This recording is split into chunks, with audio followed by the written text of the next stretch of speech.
Hello दोस्त, नमस्ते, प्रणाम। मैं हूँ आपकी वंदना। स्वागत करती हूँ सुमन लोकगीत के चैनल पे, सुमन लोकगीत और के गीत चैनल गाँव पे के चैनल पे और गीत गाँव के चैनल पे। और गीत गाँव के चैनल पे भी जाएगा, सुमन लोकगीत के चैनल पे भी जाएगा। आप लोग ढेर सारा प्यार आशीर्वाद दीजिएगा लिखा और गाना सपोर्ट स्वरचित है।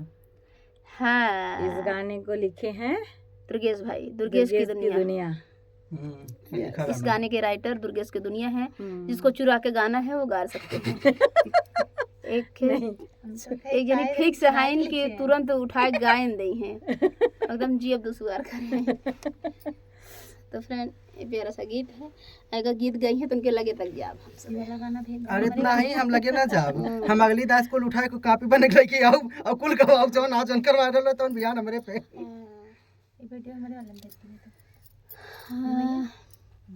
अंगूरी के खून से लिखिला चिठिया, अंगूरी के खून से लिखिला चिठिया, बाबू जिंदगी से हार गई तो हार बिटिया, बाबू जिंदगी से हार गई तो हार बिटिया।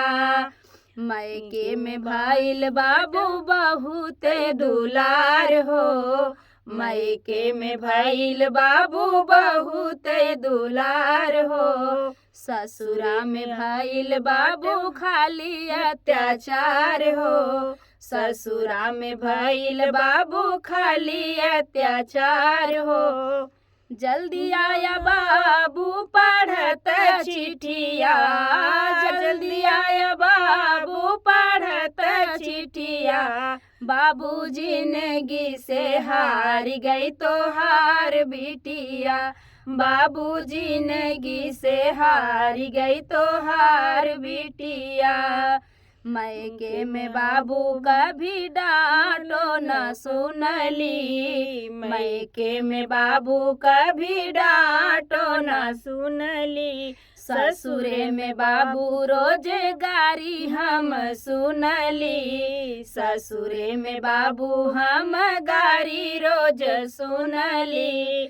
मार पीट होला बाबू दिन रतिया जी, मार पीट होला बाबू दिन रतिया, बाबू जिंदगी से हार गई तो हार बिटिया, बाबू जिंदगी से हार गई तो हार बिटिया। सासू ननद मारे दिन भर तनवा, सासू ननद मारे दिन भर तनवा, दहेज में पाऊ नहीं एको समनवा, दहेज में पाऊ नहीं एगो समनवा, सुनत सहत धैली खटिया बाबू, सुनत सहत धैलिए खटिया, बाबू जिंदगी से हार गई तो हार बिटिया, बाबू जिंदगी से हार गई तो हार बिटिया।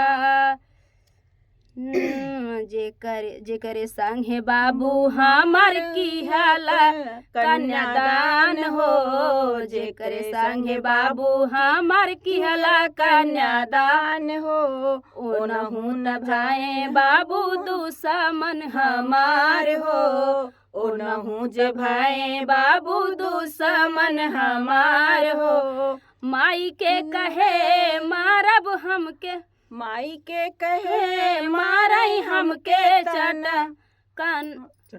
चटवा, माई के कहे मारई हमके चटकनवा, बाबू जिंदगी से हार गई तो हार बिटिया, बाबू जिंदगी से हार गई तो हार बिटिया।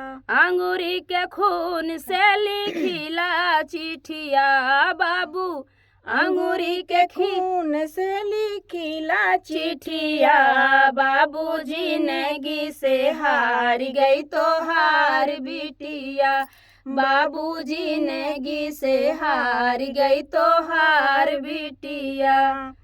तो फ्रेंड, ये था दर्द भरा बेटी का गीत। आप लोगों को कैसा लगा कमेंट बॉक्स में बताना। फिर मिलते किसी नए गाने से, तब तक के लिए बाय बाय दोस्तों।